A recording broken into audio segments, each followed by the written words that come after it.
Estimados y estimadas asistentes a este webinario internacional organizado por el área náutica y acuática de la carrera de Pedagogía en Educación Física, Deporte y Recreación de la Universidad Austral de Chile. Antes de iniciar, queremos invitarlas e invitarlos a silenciar sus micrófonos y también a apagar sus cámaras, esto con el objetivo de optimizar la conexión. Por último, agregar que durante el desarrollo de este webinario, los participantes podrán ir haciendo preguntas a través del chat, las cuales serán recogidas para concentrarlas y responderlas al final de las ponencias. Asimismo, si alguno o alguna de los asistentes tiene objeción de que este webinario se grabe, por favor, hacerlo saber a través del chat. Muchísimas gracias. Estimadas y distinguidas autoridades académicas presentes, distinguidas damas ponencistas invitadas, doctora Cecilia Farías y profesora Soraya Hadwe, queridos docentes, estudiantes, técnicos, dirigentes y deportistas que hoy nos acompañan. Tengan todos y todas ustedes muy buenas tardes. La Escuela de Pedagogía en Educación Física, Deporte y Recreación de la Universidad Austral de Chile, a través de su área de deportes náuticos y con el apoyo de la Facultad de Filosofía y Humanidades, han querido desarrollar el presente webinario con el propósito de escuchar el relato de experiencias y conocimientos de dos mujeres referentes del área náutica de sus respectivos países, en esta oportunidad provenientes del remo y el canotaje, teniendo como foco de conversación la equidad de género como parte del proceso de cambio cultural y social que actualmente estamos viviendo en distintos contextos y manifestaciones humanas. Uno de ellos, el deporte y la actividad física, espacios en los cuales se busca también la participación, la inserción y desarrollo de todas y todos en distintos niveles de participación, entre ellos la familia, los colegios, los clubes, las universidades, como también en las diferentes estructuras del deporte federado y del alto rendimiento, entre otros. En este sentido, el diálogo y la posibilidad de compartir experiencias vitales adquieren un espacio socioeducativo muy necesario.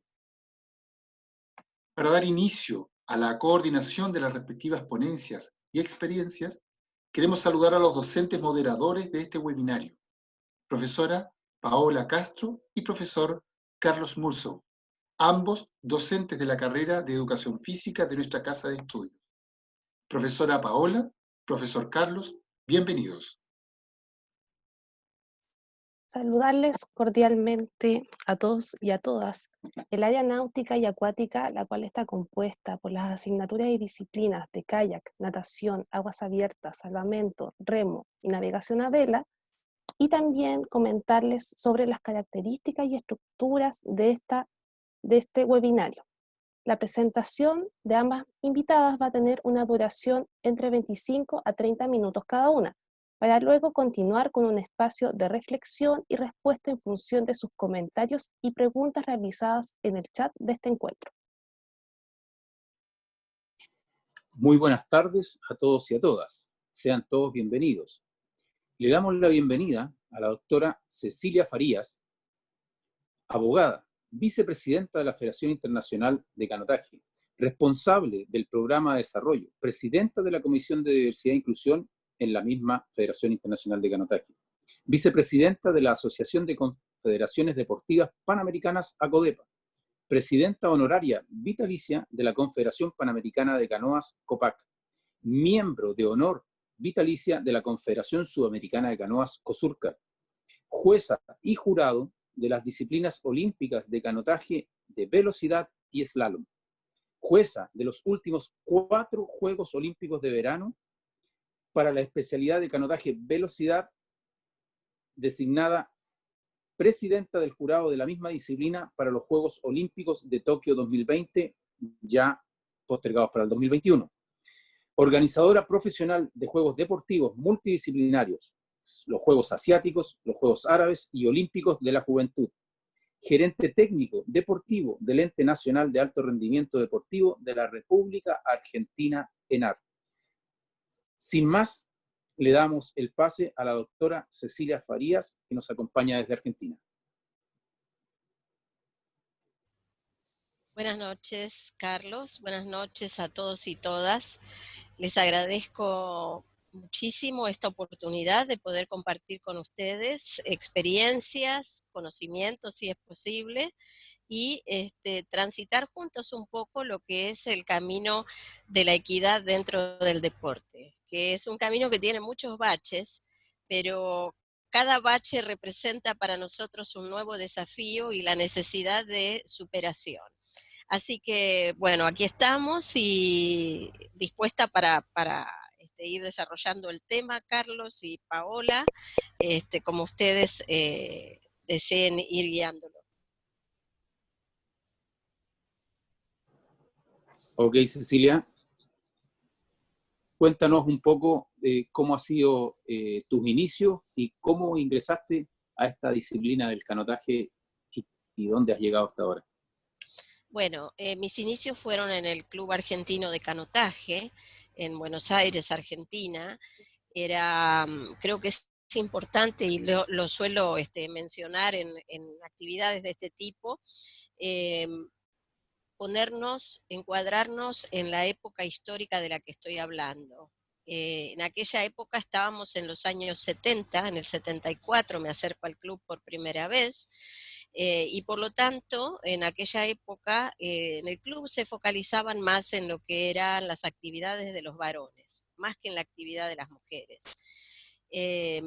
Eso ha ido cambiando muchísimo, y no te diría que fue paulatino el cambio, te diría que el cambio se produce en forma más notoria en los últimos tiempos. Es menos del último quinquenio donde, al menos en el marco de mi país, se produce ese cambio tan significativo. En aquella época íbamos chicos y chicas de la misma edad y el entrenador, había uno solo, era un club muy pequeño, el canotaje, focalizaba nada más que en los varones. Y las chicas, como digo yo, a veces dábamos vueltas en círculo, mientras el entrenador seguía todo el largo de la pista nacional de remo en aquella época era posible practicar ahí, hoy no por el tema de la contaminación, y cuando volvía, en esos minutitos que le quedaban y pasaba en su bicicleta, nos daba alguna instrucción. Entonces, esa camada de chicas no teníamos dadas las condiciones desde el club para desarrollar nuestras habilidades deportivas. Sin embargo, creo que en lo que a mí respecta fue el disparador para poder seguir metiéndome cada vez más en el tema del deporte y comprender que hay un espacio para cada uno de nosotros en el mundo del deporte. Evidentemente el mío no era el de ser atleta, si bien en aquella época con menos chicas en ese contexto, llegué a ser campeona argentina, etcétera, pero no era evidentemente el nivel internacional para mí. Pero el nivel internacional llegaría con más años de trabajo y de compromiso en la participación a través de la Federación Argentina primero y luego de las confederaciones de las que fui parte, la Sudamericana, la Panamericana y hoy la Federación Internacional. O sea, es la capitalización de las experiencias negativas para tornarlas en algo positivo y de crecimiento. Ahí de alguna manera te diría que comprendí que lo que más me gustaba era la dirigencia político-deportiva. Y también el tema del juzgamiento, como se dice en muchos de nuestros países, ¿no es cierto? Entonces, el tema del juzgamiento es muy afín a mi profesión de abogada, ahí empezó la cosa, y después fui, y aparte otra cosa que te comento, es que en aquella época teníamos que optábamos o seguir la carrera deportiva y por lo tanto no ir a la universidad o ir a la universidad y olvidarse del deporte para siempre. Hoy en día eso ya no sucede, porque tenemos entidades como la que mencionaste para la que yo trabajo, el Ente Nacional de Alto Rendimiento Deportivo, que apoya el deporte federado y da las oportunidades a chicos y chicas, no solo para que continúen en la vida deportiva, sino que además impone ciertas obligaciones de nivel de estudio, también facilitando a través de becas de estudio. Es decir, es un apoyo integral al deportista que decide comprometerse en esa carrera del alto rendimiento deportivo. Esos fueron los inicios, Carlos. Cecilia, un tema que, bueno, yo y tú dominamos, pero nuestros oyentes no dominan. ¿Qué pasa con las mujeres que practican el canotaje hoy y qué pasaba con las mujeres que practicaban el canotaje en la época en que nosotros comenzamos respecto al tema disciplinas como la canoa canadiense? Ese es un tema que te pediría que lo explayes porque la mayoría de nuestros oyentes no conocen mucho la diferencia que hay entre el kayak y la canoa y muchos no tienen idea cuál es la historia de la disciplina de la canoa en nuestro deporte. Bien. Bueno, mira, la canoa olímpica es aquella en la que se palea hincado, es decir, una rodilla va una sola rodilla apoyada en el fondo y el cuerpo está erguido en un eje, en un eje de balance, digamos, en la canoa, que es una embarcación muy, muy finita, muy angosta, y se palea con lo que es la pértiga, que para el común de la gente sería el mango de la pala, pero se llama pértiga, y una sola cuchara. Mientras que la del kayak es una pértiga con dos cucharas que miran una para un lado y otra para el otro. Entonces, al palear de un solo lado, y en este caso tiene que ver si el atleta es diestro o es zurdo, no, eso no se le cambia, palea del lado que tiene esa aptitud para hacerlo. El prejuicio que había antes, prejuicio y falta de fundamento y falta de educación eh, en términos de aquella época, de nuevo, ¿no? Donde había mucha improvisación. Había más improvisación que aspecto científico y de educación formal, que es la que recibimos a través de universidades que hoy en día trabajan con el deporte en todos los aspectos que engloban, ¿no es cierto?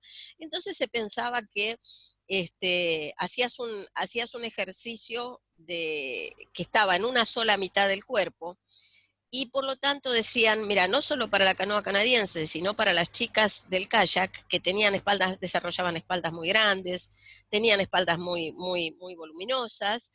La canoa era una práctica que hasta podía, siempre con las chicas se hace esa analogía, que es un poco irracional, podía ser desfavorable para el momento de la concepción y el parto, etcétera, cosas muy locas. Hoy suenan como muy irracionales, te digo, pero en aquella época era lo que se decía. Entonces, sumado a eso, la falta de oportunidades que se nos daba a las chicas, el resultado era una forma de expulsión, una exclusión de las chicas de lo que era el movimiento del canotaje en aquella época. Hoy en día, en todos los deportes en los que hay algún desbalance en el cuerpo, se hacen ejercicios para lograr ese balance y para equiparar esa situación. Por lo cual creo que es muy importante la educación, como te decía, y la educación científica, no el boca a boca solamente. Esto remueve todo tabú y todo prejuicio que pueda haber. Y vos fíjate que va de la mano con el hecho de alcanzar la equidad de géneros, que es un mandato del Comité Olímpico Internacional, que viene desde los Juegos de Sydney del año 2000. Ese mandato no se cumple. En Tokio 2020, por primera vez en la historia de los Juegos Olímpicos, Dios mediante que se hagan estos juegos en 2021, va a ser la primera vez en la que vamos a alcanzar la equidad de género en cuanto a los deportes, pero no alcanzamos aún la equidad de género en cuanto a la participación de mujeres en posiciones de decisión, ni siquiera en el COI. Es muy evidente si vemos la composición del directorio del COI y del comité ejecutivo del COI. Lo mismo pasa en las federaciones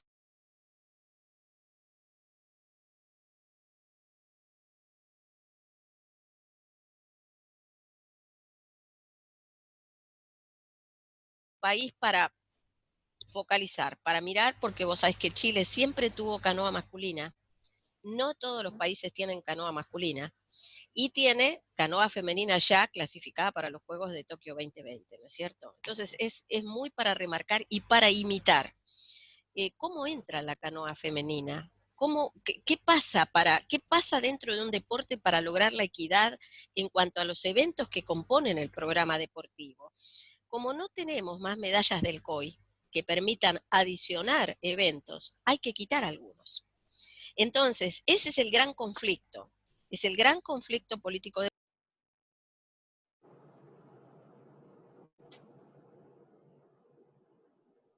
Cecilia, tu micrófono, te pediría que lo activaras, por favor. Ahí está. Sí, perdón. No sé dónde quedé, porque Cecilia, me parece que hablé bastante. Sí, un alcance. Respecto al, básicamente lo que pasa entonces finalmente es que la canoa femenina, ¿no es cierto?, ingresa como parte de la disciplina del canotaje muy recientemente, ¿no es cierto?, entrado al siglo XXI estamos hablando. Eso, ¿cómo lo ves tú desde el punto de vista, yendo a la situación equidad de género, más que lo técnico, más que lo propiamente deportivo? ¿Cómo pesa, cómo influye eso y cómo también tú te planteas desde el punto de vista dirigencial respecto a eso en lo que tiene que ver con la equidad de género y la igualdad de oportunidades, ¿no es cierto?, en el ámbito que nosotros estamos discutiendo, no solo en el deporte, sino que también en la academia, en la escuela, en lo social en general? Ya, en términos de la participación de las mujeres, como estaba diciendo recién, perdón por el tema del micrófono, mientras hemos alcanzado la equidad de género en la cantidad de eventos deportivos para Tokio 2020, no se alcanza esa equidad en lo que hace a la representación de las mujeres en posiciones de decisión. Entonces, ¿por qué queremos más mujeres en posición de decisión? Es una pregunta importante que tenemos que formularnos. Y el hecho es que necesitamos más, las mujeres abogan por los derechos de las mujeres, naturalmente. Y además, la participación equitativa de varones y de mujeres genera, contribuyendo a todo lo que es el movimiento de la sociedad, genera una sociedad más equitativa y más justa. Ese es el motivo por el cual necesitamos más mujeres. Ahora, hay mecanismos para incorporar más cantidad de mujeres a nuestro movimiento. Y esos mecanismos son, mientras en el terreno de juego o en la pista de regatas tenemos ya una equidad de eventos, como también tenemos la canoa femenina que va a estar por primera vez como evento olímpico en Tokio 2020, en términos de directiva no tenemos esa cantidad de mujeres y esos mecanismos son, por ejemplo, las cuotas. Las cuotas son porcentajes que también lo escuchamos mucho cuando se habla de los gobiernos. Los gobiernos en los congresos nacionales establecen un porcentaje de cuotas, por ejemplo, de mujeres diputadas o de mujeres senadoras. A nivel del deporte, esto también se hace y al principio, no muchos años atrás, tal vez en los 80, finales de los 80, parecía un poco antipático pensar que uno era una mujer cuota. Sin embargo, como mecanismo sirvió, fue la llave para abrir la puerta de que pudiéramos ocupar esas posiciones y facilitar el acceso de otras mujeres que nos sigan. No hay que olvidarse de que a muchas mujeres son inspiradoras de otras para decir, si ella pudo, yo también puedo. Hoy las condiciones están dadas. No te dirían un 100%, pero mucho más que aquellos años 70 que te cuento de mis comienzos, definitivamente. Y además hay una evolución que se puede ver desde lo que es, en el deporte teníamos las federaciones más evolucionadas y los comités olímpicos más evolucionados tenían lo que se llamaba Comité de Mujer y Deporte. Después del Comité de Mujer y Deporte, eso evolucionó también y en el caso de la Federación Internacional tenemos lo que se llama Comisión de Diversidad e Inclusión. Al decir diversidad e inclusión, sacamos el género femenino y aseguramos la participación igualitaria de todos los géneros. Y cuando decimos diversidad e inclusión, nos referimos también al deporte paralímpico. Entonces, el evitar la creación de esos compartimientos estancos, donde en una organización algunos de esos grupos pueden llevar mejor adelante su tarea que otros, de modo tal que el que no lo lleva tan exitosamente se queda un poco atrás, al incluirlos a todos y al tirar de ese carro todos juntos, es más factible tener oportunidades de éxito que si tenemos esfuerzos atomizados.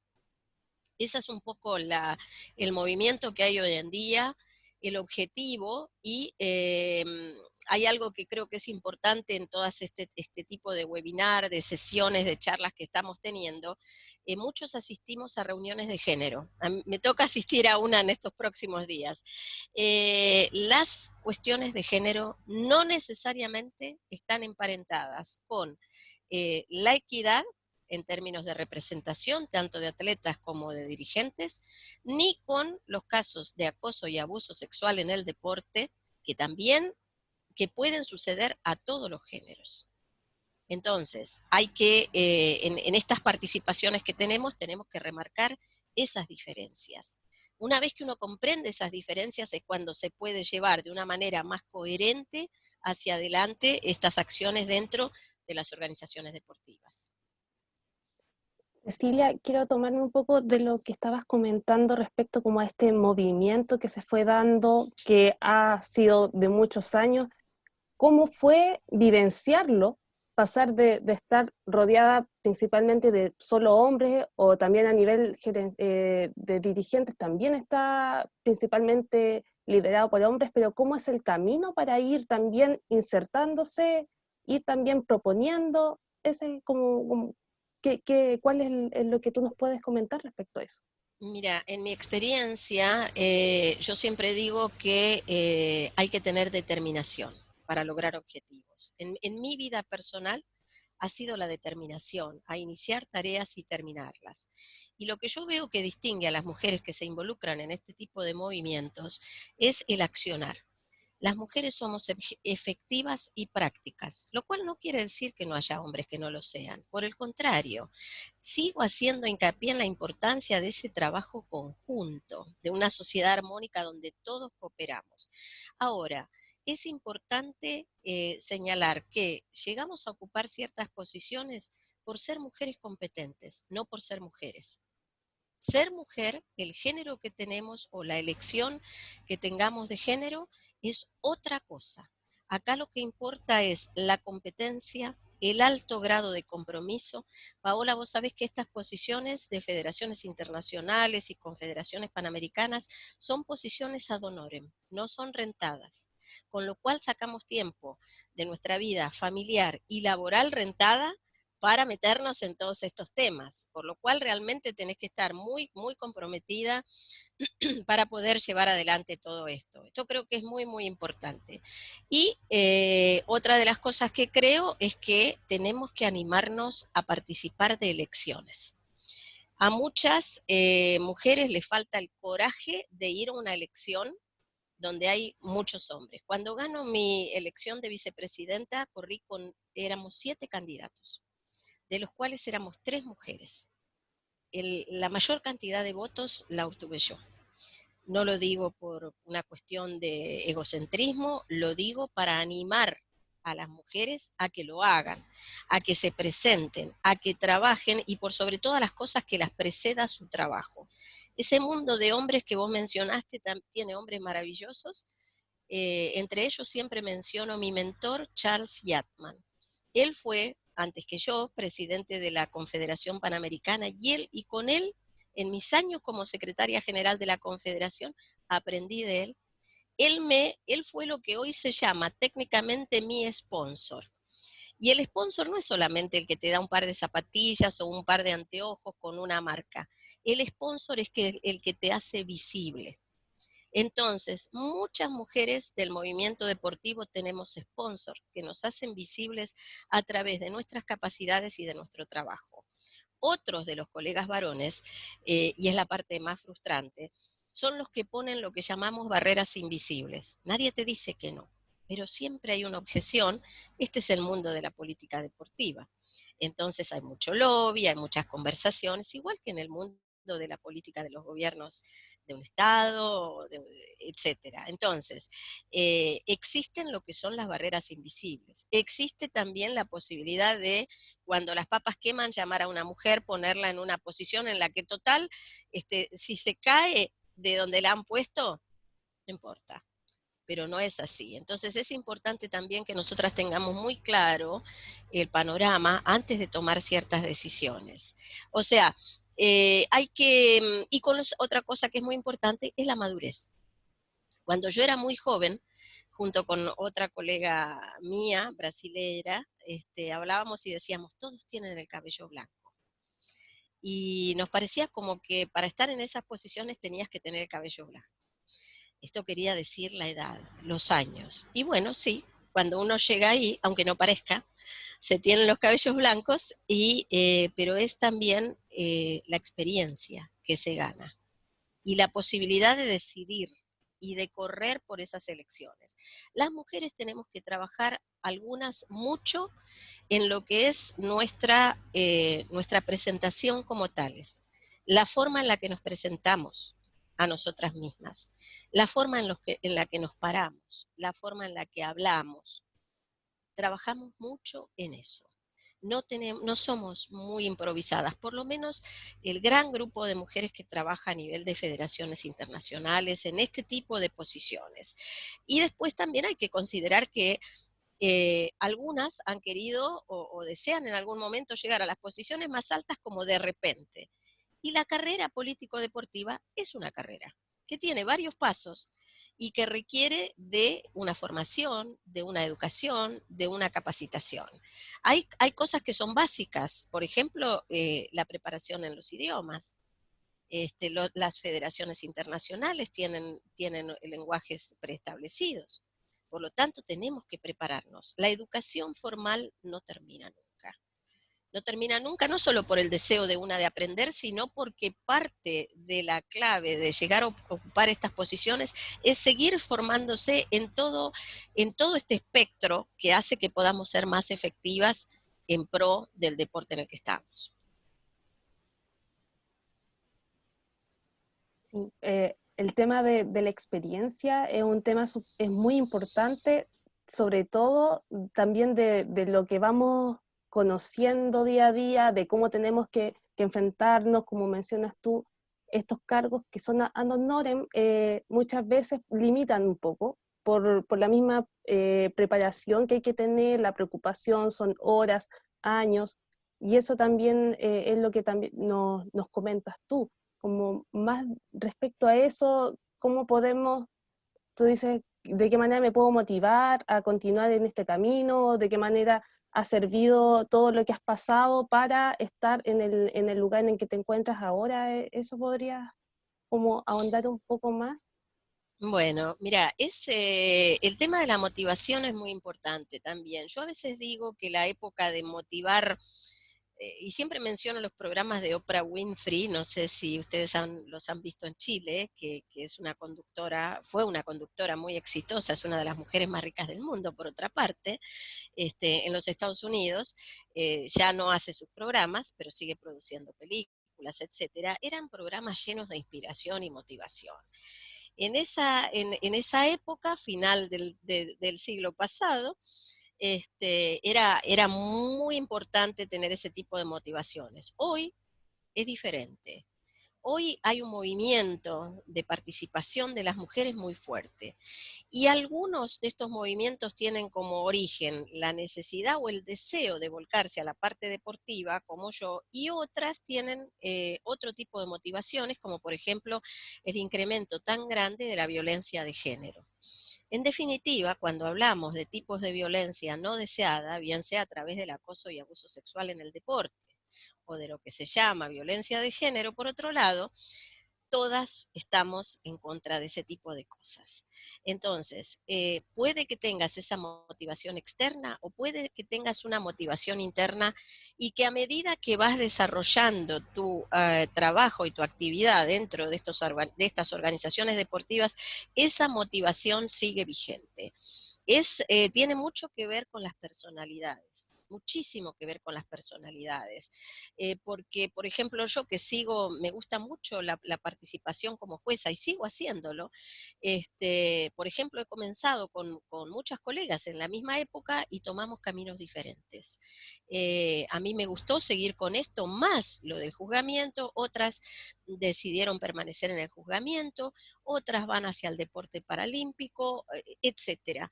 O sea, hay tanto para trabajar en el ámbito del deporte, que a través de distintas motivaciones esto se va logrando. De mi parte te digo que es un hobby, en definitiva, si vemos que no se percibe un salario a través de esto. Y es un hobby muy caro, porque nunca he tenido el apoyo para mis viajes, nunca.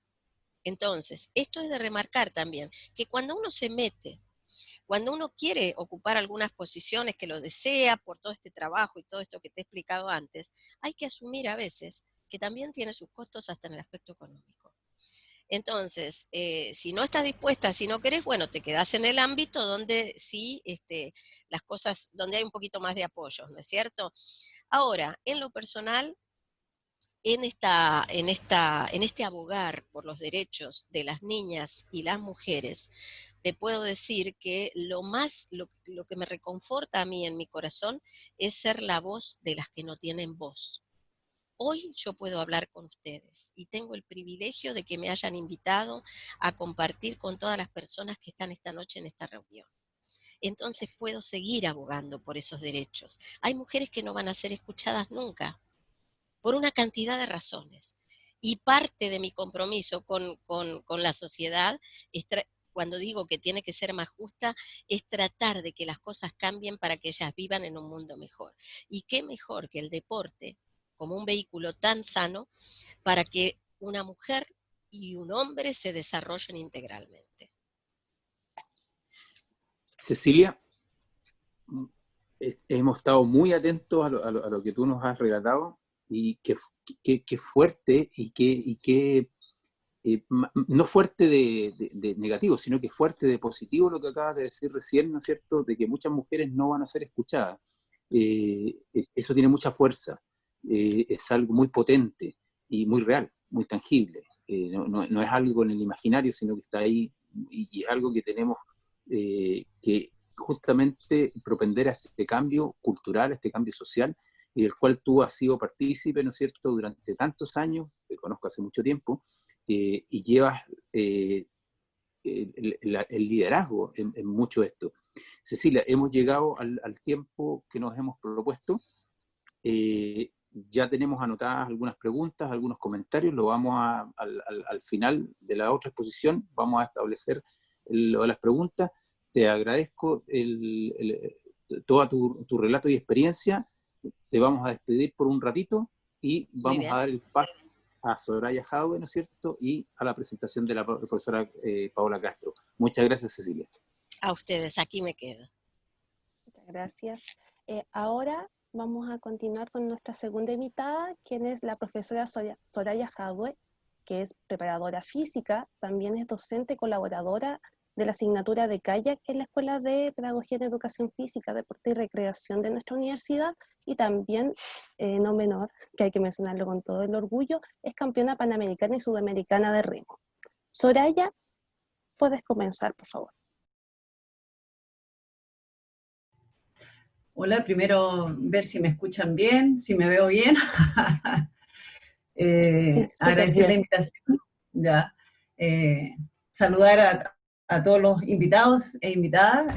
Espero que hayan varios colegas, alumnos, deportistas. Y un poco les quiero relatar, más que nada, mi historia personal.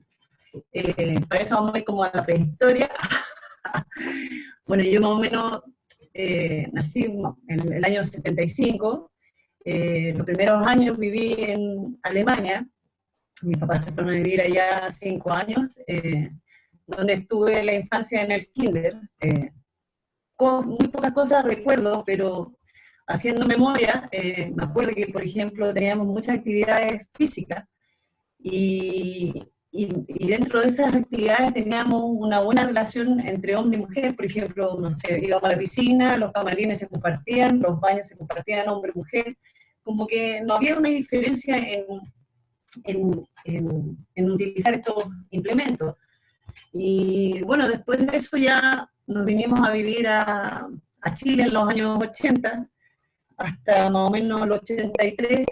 Estoy viviendo, o sea, vivía, por ejemplo, ahí en Santiago, ahí en Patronato, un barrio muy característico de mis ancestros paisanos, donde tuve muchos amigos hombres, donde era como yo la persona del barrio, pasaba mucho tiempo en la calle y, y aprendí muchas cosas, porque siempre sentí que fui como competitiva.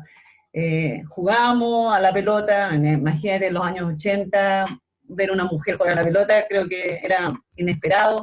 Eran muy pocas las mujeres que se atrevían a jugar. Bueno, yo jugaba con todos mis amigos en el barrio, era la goleadora, siempre jugaba de delantera. Jugábamos a la quinta, corríamos, y siempre como con ese bichito de la competencia. No es que no me dejara ganar o que los chicos no dejaban que los hombres me ganaran. Siempre estaba en mí, en el corazón, el tema de la competencia. Siempre hice mucho deporte, andaba en patines, jugaba tenis, desarrollé muchas actividades, fui muy callejera, ¿no? Y creo que eso también me forjó en mí ese espíritu deportivo. Y otras cosas dentro de mi familia, mi hermano, que es un poco mayor, tiene 5 años más, se notaba esa diferencia. Cuando yo tenía más o menos 10 años o 9 años, él tenía entre 14 y 15 años, entonces él era como el foco que yo tenía. Salíamos a correr, competíamos, siempre me ganaba, por supuesto, y él me enseñaba cosas, pues cuando él hacía karate, y me utilizaba a mí como para entre comillas, enseñarme. Pero yo siempre me defendí de él, siempre sentí que tenía el derecho de pedir, porque a veces, por ejemplo, no sé, mi mamá compartía, le daba plata, por ejemplo, para que saliera mi hermano en ese tiempo a las fiestas, las malones, y yo con 9 años no tenía cómo y por dónde ir a esas fiestas. Pero pedía mis derechos también, porque como le daban plata a mi hermano, ¿por qué no me daban plata a mí también? Entonces, siempre me gustó que haya esa equidad en todos los aspectos, no tanto en la parte deportiva, sino que también familiar. A veces peleábamos, mi hermano me aforraba y yo me defendía, salía corriendo, me escondía, pero siempre defendiéndome un poco entre comillas, los maltratos del hermano mayor. Y yo creo que también él, de alguna manera, me enseñó un poco a mantenerme firme en mis derechos, por ser menor de edad y por ser él el mayor, pensaba que él siempre tenía más derecho que yo. Así que siempre fui como bien alegona en la parte familiar. Y desde mi mamá siempre me lo hace recordar. Bueno, después de esa vida tan callejera de barrio, que tuve la posibilidad y la oportunidad de vivir, nos venimos a vivir a Valdivia. Ya terminé cuarto medio en Santiago, y ya nos trasladamos a Valdivia, y bueno, yo entré a estudiar INACAP, análisis sistema, un poco para seguir, digamos, en la dinámica deportiva. Entré al Club Fénix a jugar tenis, y ahí también se me desarrolló la pasión por el tema del remo. Primera vez que veía este deporte náutico, en la región metropolitana no se veían, y no se ven mucho los deportes náuticos. La verdad que no tenía idea que existía. Y ahí empecé con el tema de la competencia, en el fondo, porque me di cuenta que en el remo me podía dar la oportunidad de desarrollarme en la parte deportiva, porque como que siempre en los años 80, 85, bueno, en la época de la Olimpiada daban esos videos de motivación, entonces siempre miraba esos videos de que la gente ganaba sus medallas con esfuerzo y tal. Y como que en algún momento pensaba que podía ir a unos Juegos Olímpicos. Nunca pensé en qué deporte, si se iba a dar o no, pero como que siempre quedaba ese bichito de la competencia. Y se dio la posibilidad y la oportunidad en el remo. O sea, yo cuando entré a remar, bueno, en una época que realmente habían pocas mujeres.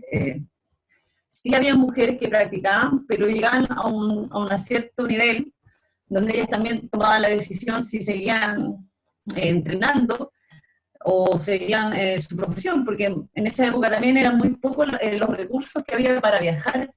Y como en algún momento dijo Cecilia por ahí, que las mujeres somos bien prácticas en algunas decisiones.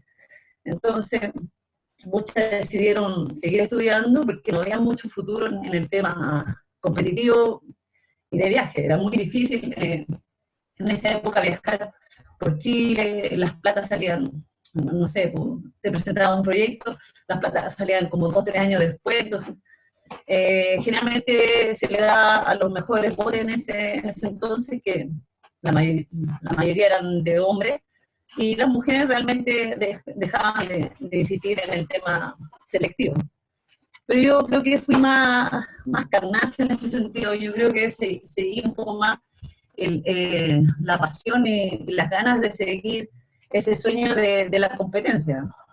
Se me fue dando también paulatinamente que las competencias, tanto regionales, nacionales, sudamericanos, panamericanos, etcétera, me iba bien. Entonces cada vez uno se va entusiasmándose como una rueda.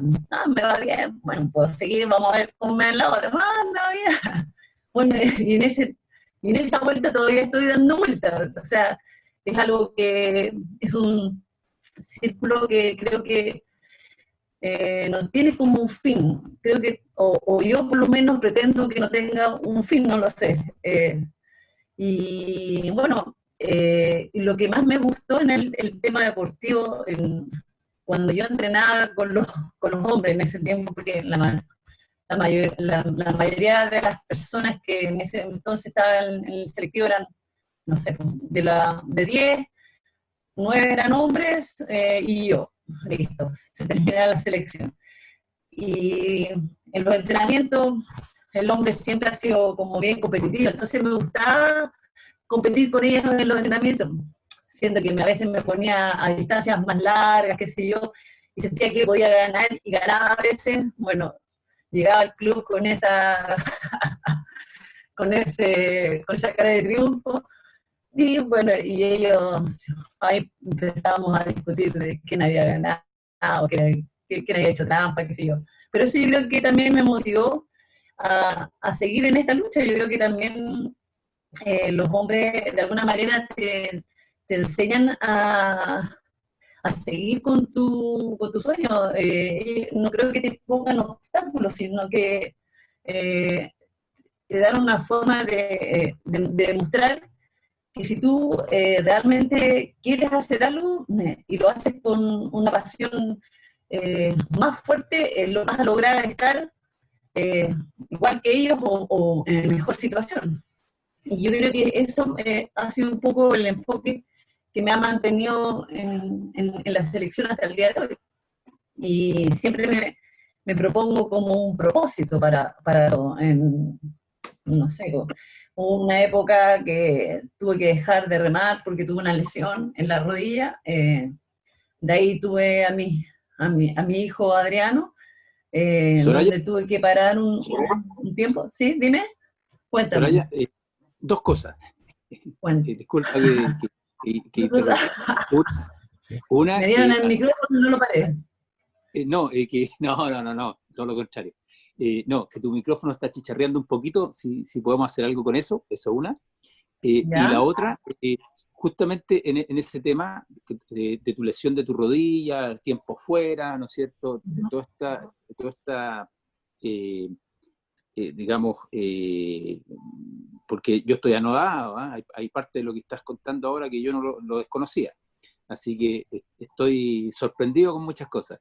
Tu vida familiar, tu vida digamos, como lo típico de cualquier persona, ¿no es cierto?, que no solamente las personas que no están en el deporte, sino que en general, tus hijos, tu casa, tu familia, cómo tú pudiste, todo esto que nos estás contando, que es súper sorprendente, súper increíble, súper envidiable, ¿no es cierto?, cómo fue dándose en conjunto con tu familia, con la familia que tú tienes, con la familia que yo conozco. Bueno, ¿ahora se escucha bien o tengo que intervenir? ¿Se escucha bien? Se escucha súper bien ahora. Bueno, yo creo que es importante tener pilares potentes a tu lado. Primero, mis padres fueron un pilar bastante importante en el desarrollo deportivo, y cuando ya formé mi familia, creo que el pilar fundamental ha sido Miguel. Y él ha sido una persona que me ha ayudado bastante en el desarrollo deportivo. Él ha tenido toda la responsabilidad de criar, de cuidar, de mantener todo el tema familiar. Y yo, estando fuera 5, 4 meses, 6 meses, y él sin ningún problema se quedó con toda esa responsabilidad, o sea, porque él también comprende, y él también fue deportista, y de un deportista de gran nivel, donde él conoce y sabe de lo que es el sacrificio deportivo, el tema del entrenamiento, el descanso, volver a entrenar, descansar, y bueno, y periodos muy largos que uno se va al extranjero y te desconectas un poco de la parte familiar. Más que nada, no es el hecho de que yo tengo que estar haciendo las cosas en la casa, que quién va a hacer esto, no, sino que yo creo que es lo que sacrificas un poco cuando no estás, es el crecimiento de los niños, el estar ahí en los momentos importantes. Bueno, te pierdes cumpleaños, te pierdes muchas cosas, entonces, pero tienes la confianza también de que tu pilar y todo el entorno, tanto los abuelos y todo, ayudan a sostener este sueño que casi es más personal. Es más o menos esa la dinámica. Soraya, y Cuéntame. hoy día en la actualidad, ¿no es cierto? Porque estamos frente sin temor a equivocarme, actualmente a la deportista más longeva, ¿no es cierto?, que tenemos, y con resultados potentes. En los Panamericanos de Lima, ¿no es cierto?, el remo tuvo una tremenda participación y tú fuiste un pilar fundamental de esa participación y obtención de medalla. Respecto a cómo tú te proyectas ahora, tú lograste tu lugar, lograste tu podium, por decirlo, no solo en el deporte, sino que tu podium también desde el punto de vista social, en lo que compartimos nosotros en la academia, en la universidad, en el desarrollo de los deportes náutico-acuáticos, ¿no es cierto?, en nuestra facultad, en nuestra carrera. Tú eres un personaje reconocido en ese ámbito. ¿Cómo tú te proyectas en adelante? O sea, ¿cómo es el paso ahora a lo que viene? ¿Cuál sería tu proyección? ¿Qué es lo que esperas tú de esto? ¿Y cómo lo ves justamente tomando el tema que estamos abordando hoy día? Sí, bueno,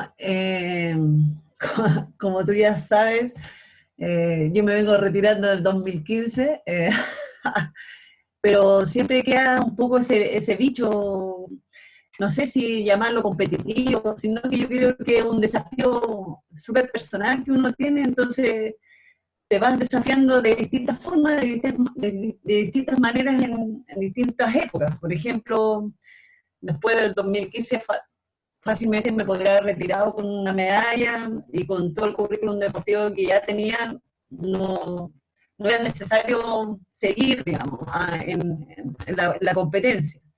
Ya tenía más o menos ya los 40 años en ese entonces, y según yo quería hacer otras cosas. Pero bueno, volviendo nuevamente a Valdivia, a retomar un poco la rutina, es tanto el tiempo que llevas en la competencia, en tu rutina diaria, que lo primero que hice cuando, bueno, llegué a la casa, a la semana ya estaba yendo al club a entrenar. Y bueno, y solamente me iba a mantener, solamente iba a participar en regionales y nada más. Pero empieza nuevamente el bichito a crecer, y de ahí creo que me propuse de estar en la selección, no pensando en el Panamericano de Lima, sino que quería ver si podía volver a lograr entrar nuevamente a la selección. Esperé 1 o 2 años, me mantenía ahí, hacía buenos ergómetros, que son referencias, digamos, para saber si estás o no estás a un buen nivel. Y sentía con el potencial que podía estar dentro de las mejores remeras, que ahora tienen entre 20 y 22 años, que van con su potencial muy arriba, y ver si yo podía lograr estar ahí con ella. Y no arrastrándome, sino que estar ahí, ojalá dentro de las 2 mejores, y creo que lo logré los meses anteriores al Panamericano. Hicimos un test de ergómetro donde rompí el récord a nivel nacional, y mi récord personal de toda la vida deportiva. Entonces, o sea, me dije que en el fondo no tenemos límites si es que nosotros abrimos nuestras mentes. La verdad que de repente uno, o la sociedad te va encerrando en estructuras, y la estructura realmente la tiene que tener uno la tiene que ver si la cierra o la abre.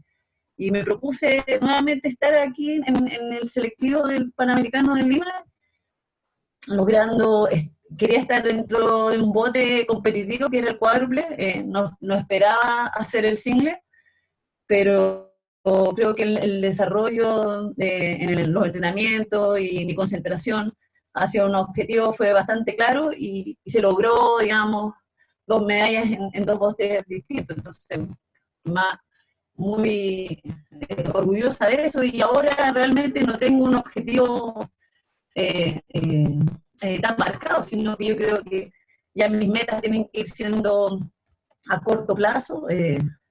Empiezan un poco más las lesiones y todo lo demás, y buscar nuevamente esa inspiración en el fondo para ver si vuelvo a participar nuevamente en otro tipo de competencia.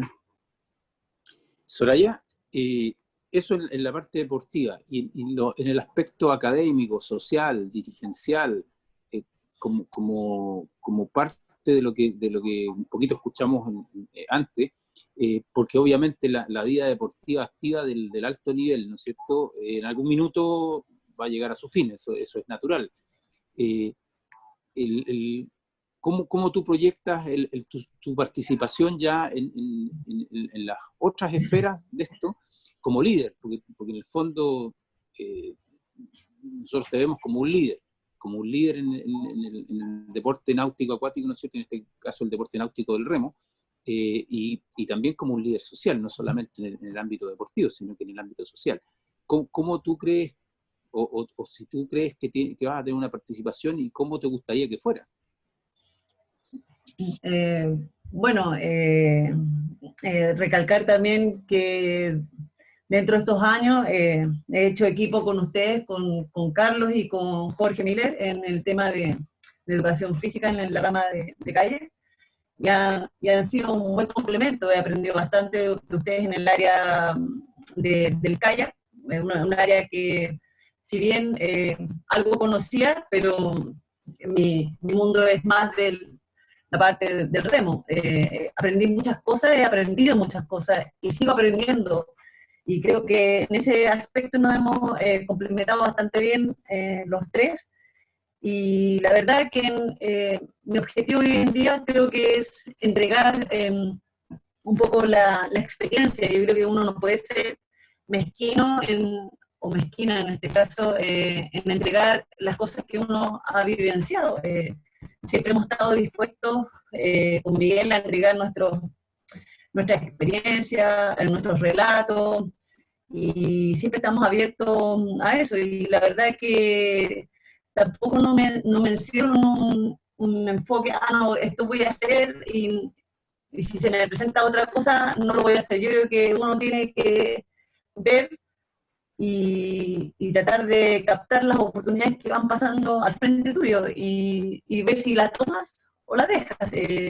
Y creo que En este caso, que mi vida ha sido bastante distinta a lo que uno conoce normalmente en la sociedad, creo que ese ha sido mi enfoque de vida. No ando buscando cosas ambiciosas, solamente lo he hecho más en la parte deportiva, pero en la parte más profesional, en la parte más de pedagógica, en la parte, en este caso, de ser profesora, no. El enfoque todavía no lo he concentrado un 100% en esa área. Vale.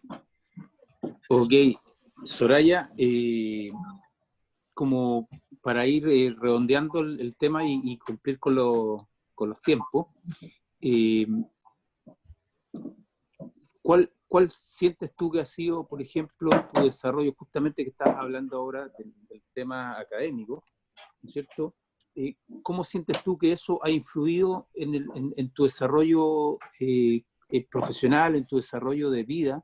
¿Cómo eso ha impactado en tu vida? Ya tenemos claro cuánto impactó tu familia, tu hermano, el remo, ¿no es cierto?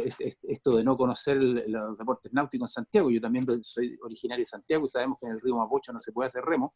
El tema está en que, ¿no es cierto? Tú nos contabas que conociste esto cuando llegaste a Valdivia y ahí entraste a un mundo desconocido, que obviamente desarrollaste muy bien.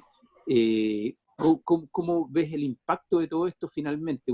Como una especie de resumen final de cómo esto impactó tu vida y cómo tú le darías ese valor a ese impacto, cómo lo definirías hoy. Es que, bueno, primero, la verdad que mis papás siempre fueron como un poco, no sé si llamarlo relajado o no, pero nunca me impusieron que tenía que entrar a la universidad por obligación. O sea, lo que querían ellos es que estudiara algo, que me desarrollara una parte profesional y que viera yo que lo que quería hacer en el fondo.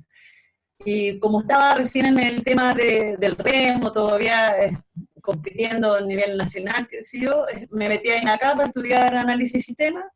Bueno, lo terminé y vi la posibilidad también después de estudiar veterinaria en la Universidad Austral.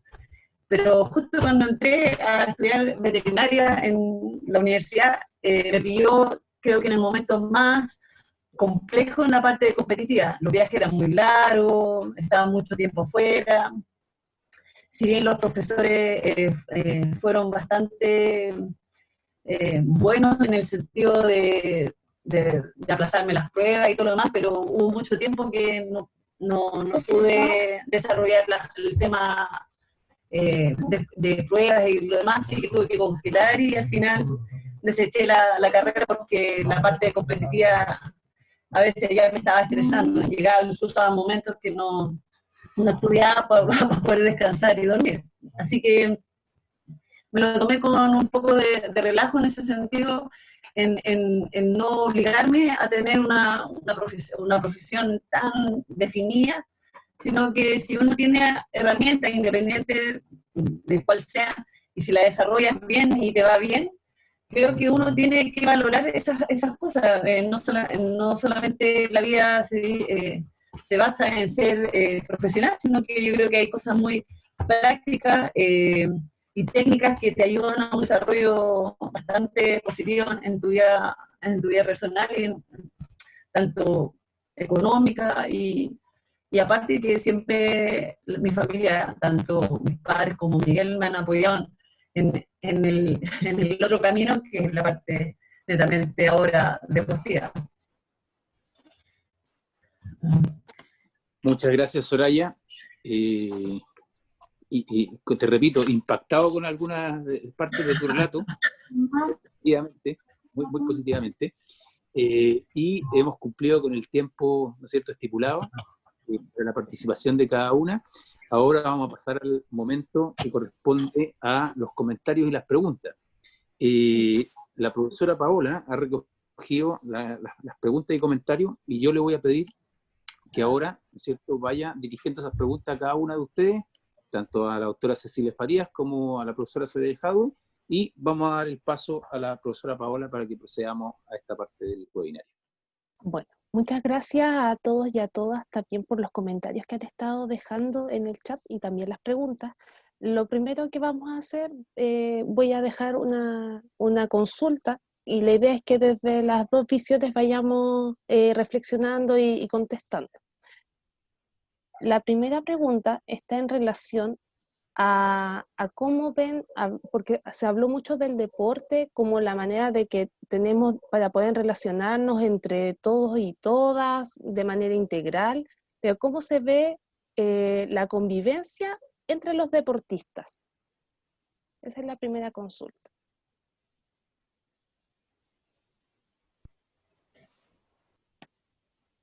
Cecilia, si quieres responde tú y después yo argumento como quiera.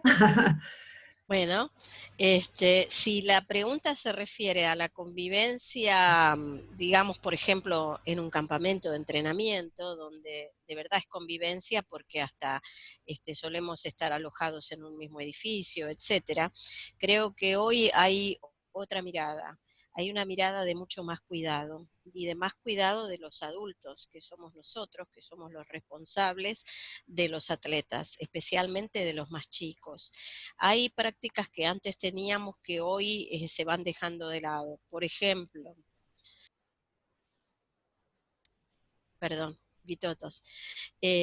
Por ejemplo, siempre comento esto, en los años 70, en los 80, había una cosa así como más de contacto físico, donde si en mi deporte la gente decía que estaba contracturada, etcétera, y siempre había algún voluntario de buena fe, de verdad, de buena fe, que quería hacer algún masaje. Hoy tenemos que poner límites a todo eso. Y los límites son para cuidarnos de los dos lados. Cuidarse el que recibe el contacto físico, que es el de masaje, y estoy hablando siempre en buena fe, y cuidarse el que está brindando esa atención, ¿no es cierto? Para eso hoy también diversificamos mucho más. Por ejemplo, tenemos masajistas, tenemos fisioterapeutas, tenemos médicos, tenemos una cantidad de recursos que antes en el deporte federado no teníamos. No teníamos por falta de evolución y falta de adjudicación de recursos para sostener toda esa estructura. Hoy tenemos todo eso. Entonces tenemos que evitar situaciones que pudieran dar lugar a malos momentos. Hoy hablamos de bullying. Antes no hablábamos de bullying. Hoy hablamos de las novatadas, que nosotros en la Argentina le llamábamos el bautismo. Ganabas el primer campeonato nacional y te rapaban de una manera muy loca, o te pegaban plumas, o te echaban pintura, no sé, ese tipo de cosas que existían en aquella época. Y ahí sigue existiendo hoy en día, pero hoy tiene un rótulo, hoy tiene un nombre, y se llama bullying. Había entrenadores que eran en aquella época mucho más rigurosos y hasta, diría yo, en mi criterio, se excedían en la forma en la que trataban a sus entrenados, a sus atletas, y hoy eso no es aceptable. Es decir, que la realidad nos muestra que en la convivencia entre los atletas hoy hay otro tipo de reglas, otro tipo de normas, y que para protegernos y protegerlos tenemos que estar sabiendo. Y para saberlas tenemos que continuar con este proceso de educación.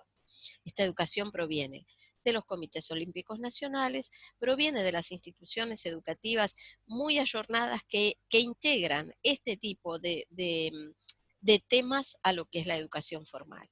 Así es como yo veo hoy la convivencia entre los atletas. Sacando ese tema, sigue estando siempre esa felicidad de reírse, de hacer una broma, de apoyar también al compañero, ¿no es cierto?, cuando está triste, cuando no está produciendo resultados. Eso tiene que seguir estando, porque ese es el espíritu del deportista y es lo que nos hace sentir felicidad con lo que hacemos.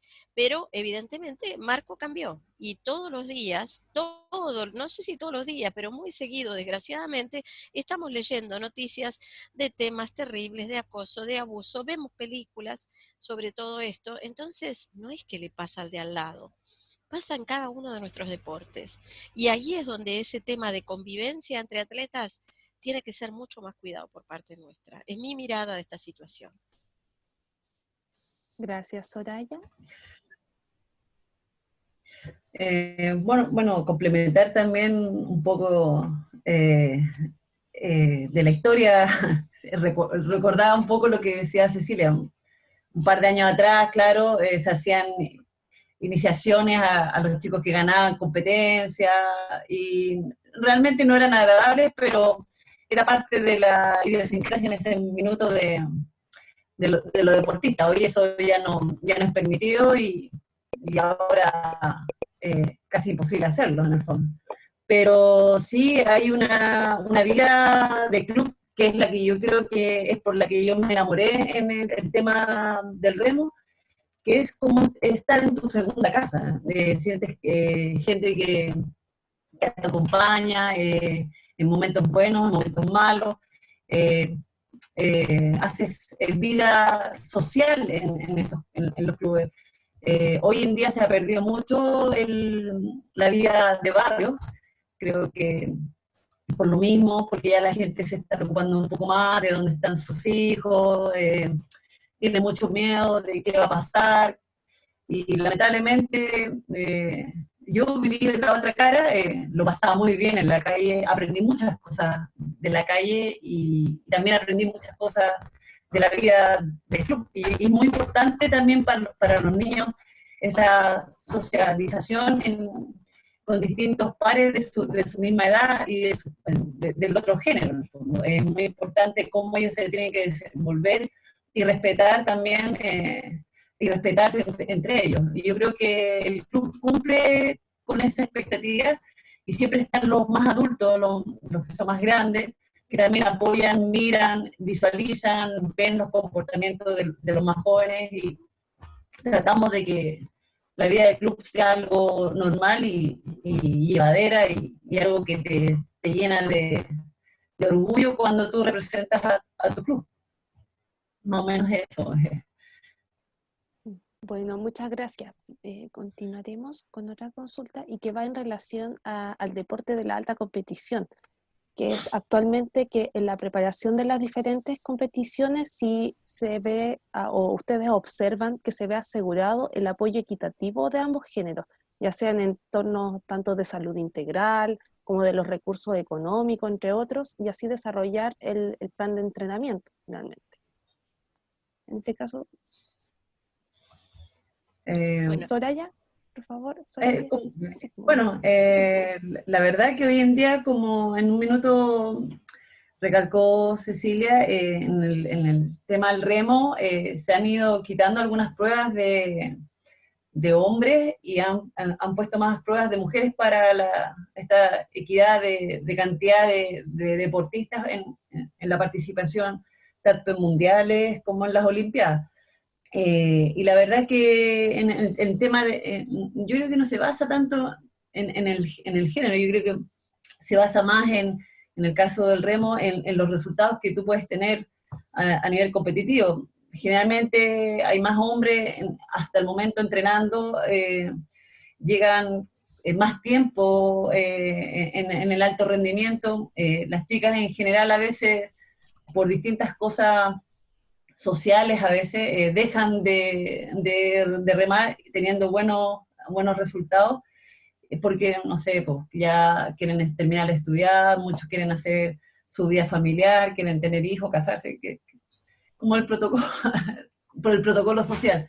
Y muchas dejan la competencia por otros caminos, y creo que los hombres tienen un poco más definido el rol de ser deportistas más longevos.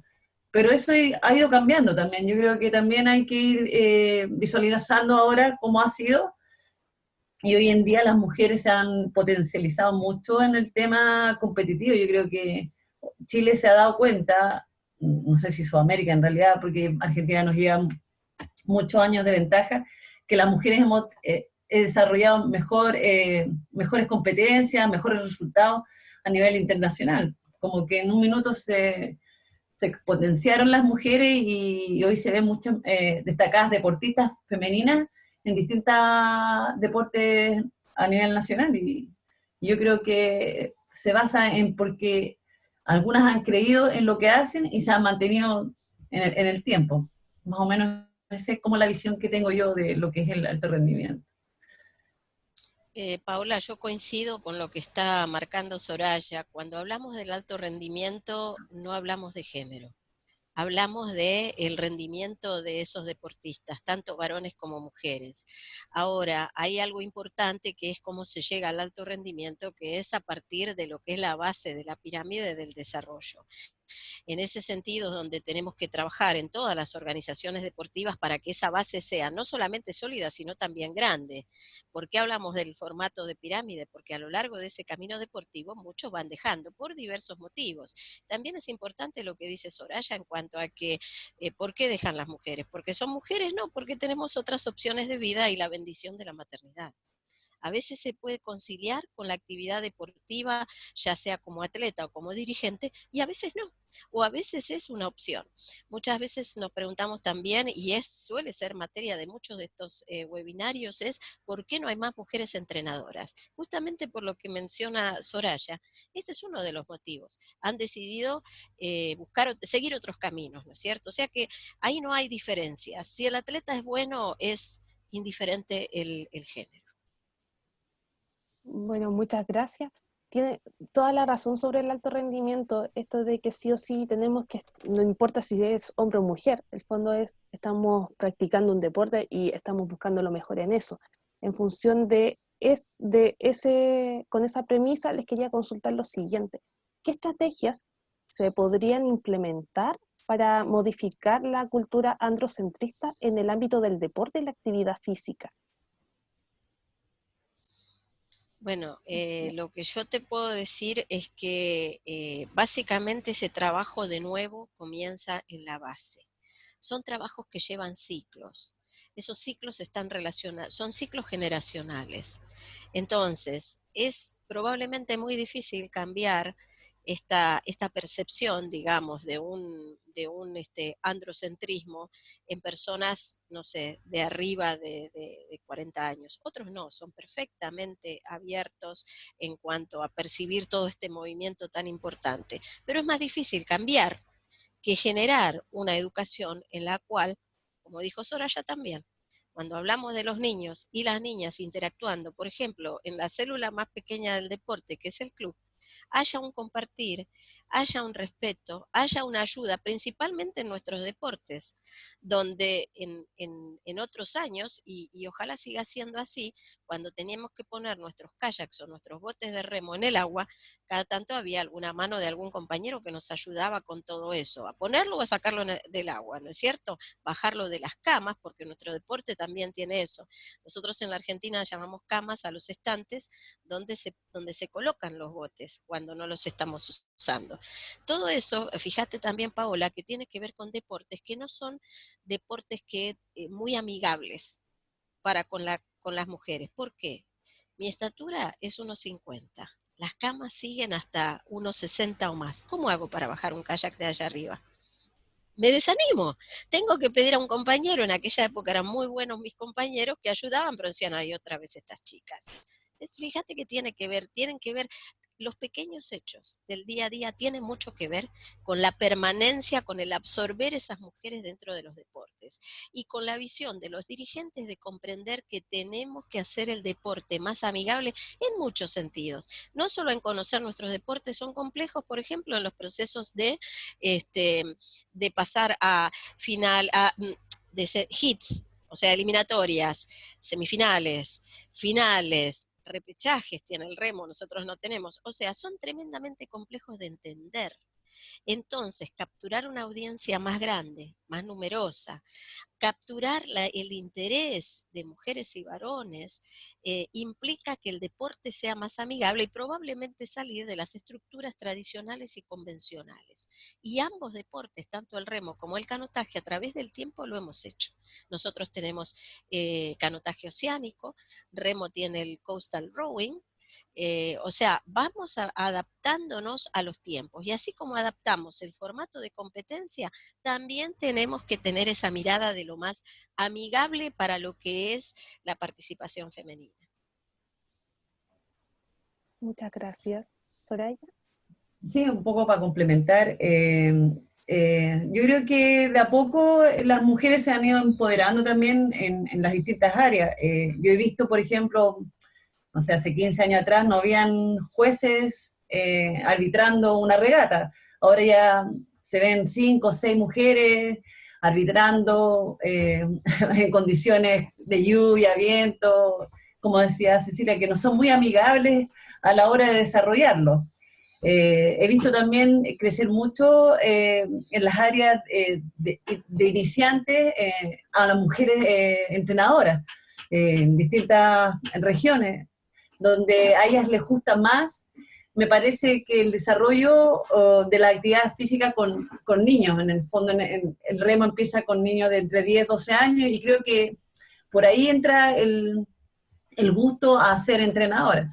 Y de a poco yo creo que van a ir apareciendo entrenadores y entrenadoras de alto rendimiento. De a poco ha ido aumentando y las mujeres se han ido empoderando de a poco. Pero como dice Cecilia, en el tema náutico es complejo, y sobre todo acá en Valdivia, un lugar que es bien helado. Yo veo a mis entrenadores y de repente digo, chuta, estos deben venir congelados, porque no, claro, tú remas, en 1 minuto, en 2 minutos entras en calor, pero el que va en la lancha mirándote con lluvia, manejando el motor con la mano de atrás, con la espalda en la mano, sacar el motor, sacar la lancha, como dice, no, las mujeres la piensan un poquito más en ese sentido, pero sí han ido en aumento. Paola, si me permitís, mira, algo que me viene en este momento al pensamiento es esto. En algún momento hablamos de cuáles son los mecanismos o las herramientas que tenemos para incrementar el número de mujeres. Y tomando lo que mencionó Soraya de que hay más juezas, yo te voy a contar una experiencia mía. Cuando yo fui presidenta de la Confederación Panamericana, dije, a ver, si yo quería este puesto para abogar por los derechos de las mujeres y las niñas, ¿cómo lo hago? ¿Cómo lo llevo adelante? Entonces, antes de cada campeonato panamericano recibíamos un listado con las propuestas de jueces que venía de cada federación internacional. La equidad es 50 y 50, no hay negociación, no es 50, 60-40 o 70-30, es mitad y mitad, eso es equidad. Entonces, yo decía, bueno, me llega una nominación, son 3 varones, 3 jueces varones, va de vuelta a la federación, señor, por favor, por lo menos, mirá, no pedía la mayoría, por lo menos una mujer. Si venían 4 nominaciones, mitad y mitad. Al principio, ¿qué te dicen? No, es que no tengo mujeres. Lo siento, va de nuevo la postulación. Y de repente, mágicamente, aparecieron las mujeres. Entonces, a partir de ahí impusimos una regla que fue también es un tema capturado, digamos, como buena práctica dentro de lo que es el International Women Group, a partir de que yo relato estas prácticas que hacíamos, que no requieren cambiar un estatuto, ni escribir un código de conducta, nada de eso, son prácticas normales y habituales. A partir de ahí, cada actividad de la Confederación Panamericana de Canotaje obligatoriamente tiene que buscar la equidad de género. Por ejemplo, un campamento de niños. Si hacemos un campamento de niños, también tienen que ser mitad y mitad. Si tenemos monitores, entrenadores monitores, también tienen que estar ambos géneros representados. Entonces, hay mecanismos que no cuestan nada, es la voluntad de hacerlo y principalmente conseguir que el otro, el que tiene que aportar esa gente, comprenda la importancia de comprometerse y aportar esa contribución humana, digamos. O sea, está al alcance de la mano. No tenemos que inventar nada. A veces hace falta un poquito de coraje para tomar esas determinaciones. Pero para eso estamos, para eso es que queremos mujeres en posiciones de decisión. Carlos, porque yo estoy totalmente como emocionada, estoy súper contenta de todo lo que nos han comentado, de toda la historia que hay detrás de esto, todas las vivencias, experiencias, y quiero sumar con eso también lo que ambas destacaron en sus presentaciones, que era tanto la perseverancia y como la motivación. Y en función de lo anterior, hay una consulta o una pregunta que quedó de parte de los asistentes y que está en relación a que ¿qué le dirían a aquellas jóvenes que desean seguir sus caminos y no tienen quizás el apoyo de su familia? ¿Cómo la motivación y la perseverancia son decidores en estas cosas. Mira, por mi parte yo creo que lo más importante es el diálogo entre todos los miembros de la familia. Decir háganlo, no importa lo que sea, es duro. Y la familia es lo que está siempre. Hasta los amigos a veces pasan. Me dirás, bueno, no eran tan amigos, y a veces no son tan amigos. Entonces a mí me parece que es más válido dialogar, compartir con la familia y por sobre todas las cosas que la familia sepa dónde estamos y qué hacemos. A veces, en casi todos los aspectos de la vida, tenemos que conciliar en términos de tratar de hacer un poco lo que me gusta y otro poco lo que no me gusta tanto, pero creo que es el camino, en la medida en que podamos siempre dialogar con nuestros padres, básicamente con los padres, ¿no es cierto? Que son los que se oponen más. Ya cuando es el esposo, tanto Soraya como yo tenemos otro punto en común, esposos que nos apoyan en nuestras actividades, y eso es maravilloso, ¿no es cierto? Ahí sí, ya no sé si igual lo haríamos, aunque querramos, pero cuando se trata de los padres, creo que hay que conversar y conciliar. No decirlo lo hago a toda costa, porque se hace muy duro. Y he tenido compañeros de la misma época, de la misma generación que Carlos Mulson y yo, algunos amigos de Carlos en su momento, que han enfrentado a sus padres para seguir en ese camino y han podido inclusive competir en Juegos Olímpicos, pero a un precio muy alto, que es el cariño y el cuidado de los padres. Creo que no le importamos en la vida más a alguna persona que a nuestros propios padres, ¿no?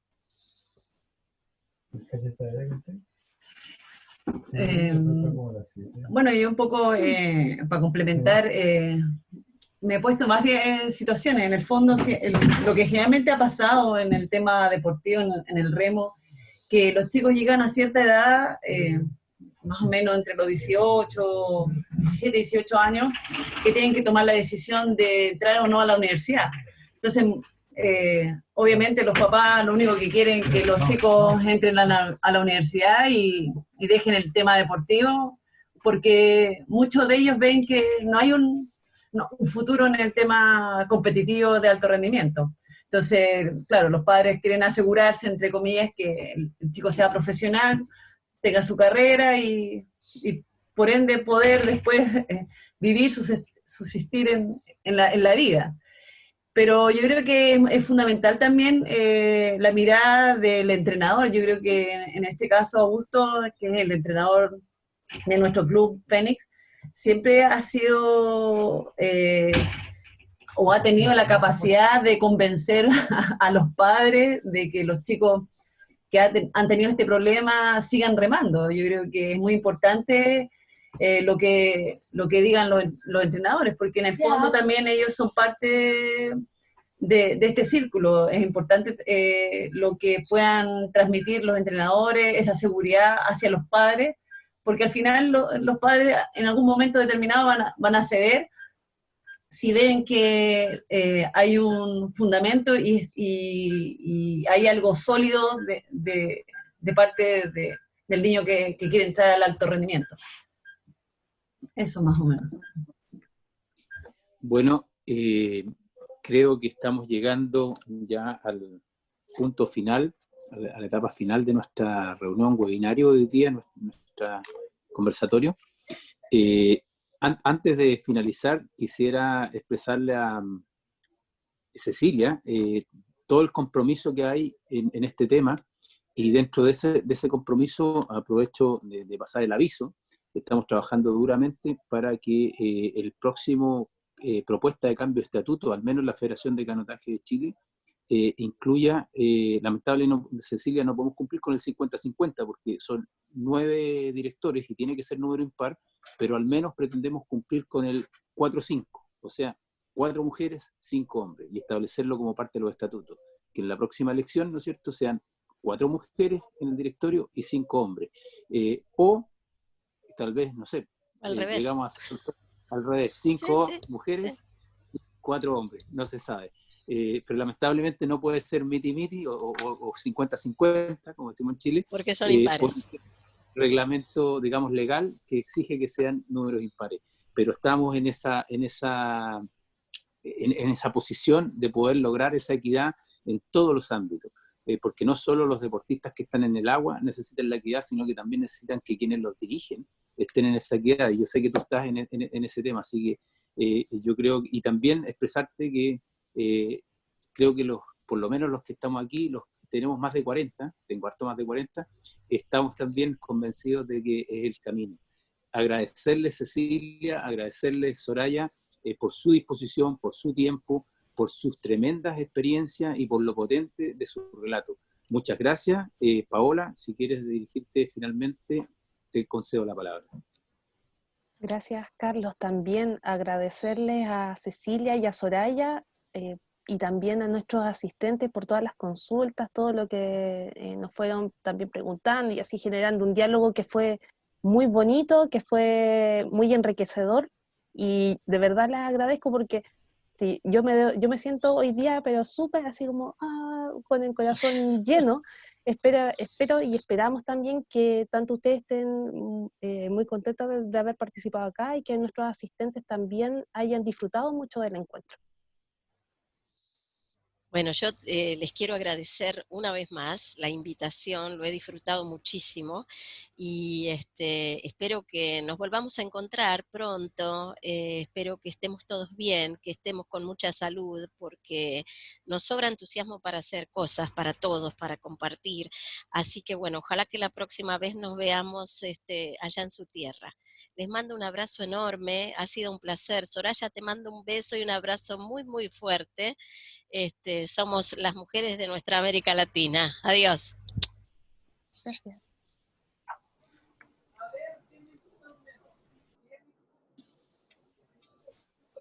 Adiós también, que estén todos muy bien. Gracias, gracias profesoras, gracias a todos. Yo también quiero despedirme de todos los auditores.